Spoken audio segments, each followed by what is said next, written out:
Morimens has incredible writing, but you'll end up completely lost and confused in the main story if you don't read certain optional chapters.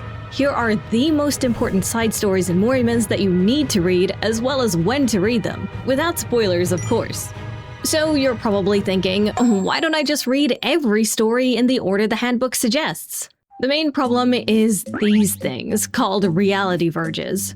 Reality verges are a type of currency you can use to unlock things like music, backgrounds, and most importantly, side story content. For some reason, verges are also capped at 10 total, which puts pressure on players to spend them.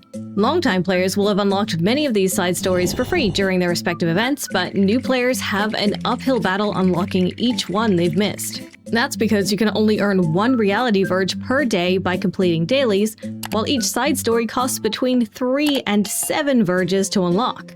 If you purchase the premium topics version of the Battle Pass, you'll earn 3 verges per day instead, but it's unlikely new players will do that. This is exactly why new players should be especially diligent in unlocking any event chapters that are available.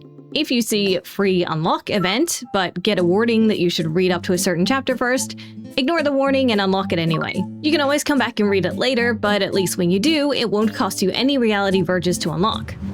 Now that you understand the cost, let's talk about every side chapter you should read and when you should read them, beginning with the least crucial and ending with chapters you absolutely need to read. Let's start with one exception.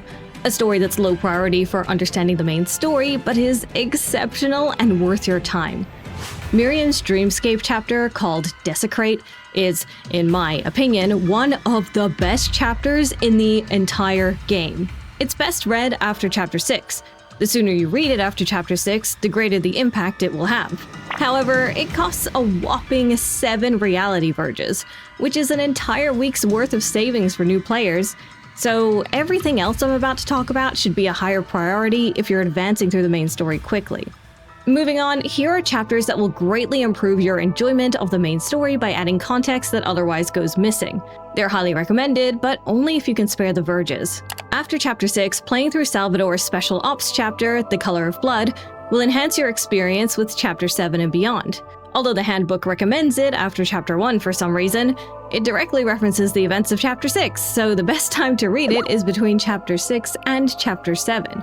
Speaking of 7, The Color of Blood also costs 7 verges to unlock.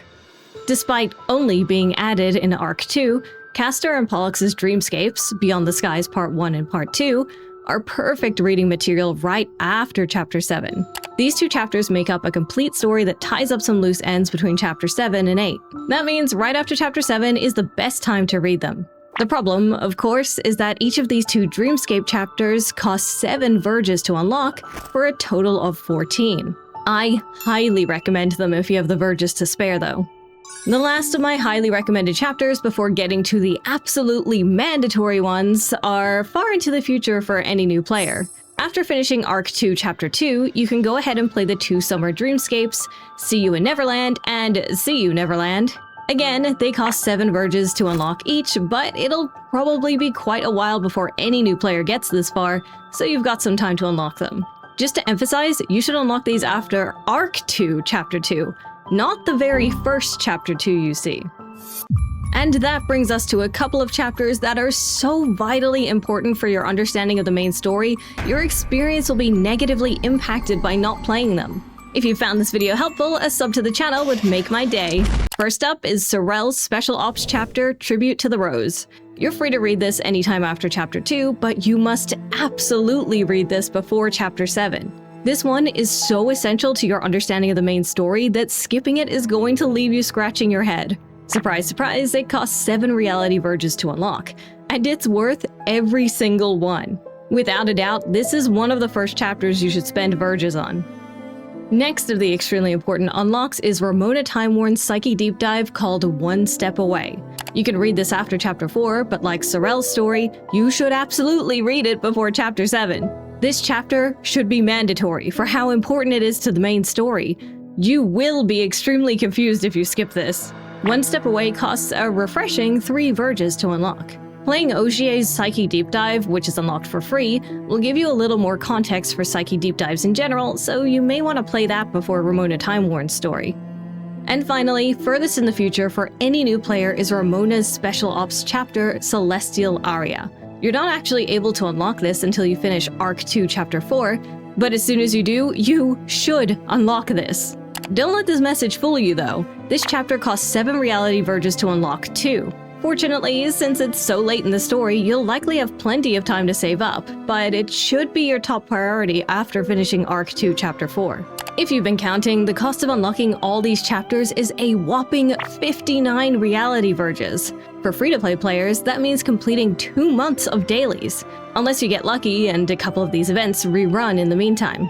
Even those who spend money on the Premium Topics version of the Battle Pass and get 3 verges per day will need to wait about 20 days to unlock all of these. For fast readers, that can seem like an eternity.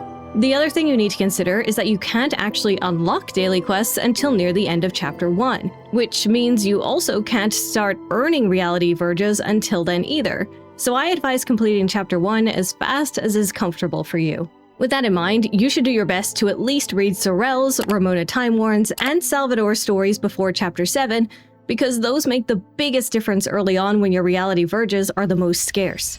I was one of those people who did Chapter 7 before doing Sorel's story, so I know the pain of reading those in the wrong order. So what about everything else? For the most part, if you like a character, you can read their chapter in the order suggested in the handbook. If you have excess verges, there's no reason not to read more. On the other hand, if the game gives you a warning that you should play a certain chapter first before reading something, you should listen.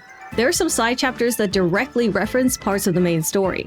For example, if you really want to play Saya's crossover story as soon as possible, you'll probably want to play Chapter 7 first as the handbook suggests because it spoils some of the events of Chapter 7. By following these tips, you'll have the best possible experience of Morimens' main story. On the topic of Saya, if you want to know why her collab event is so special and why you should still care about it even after her event ends, you should check out this video.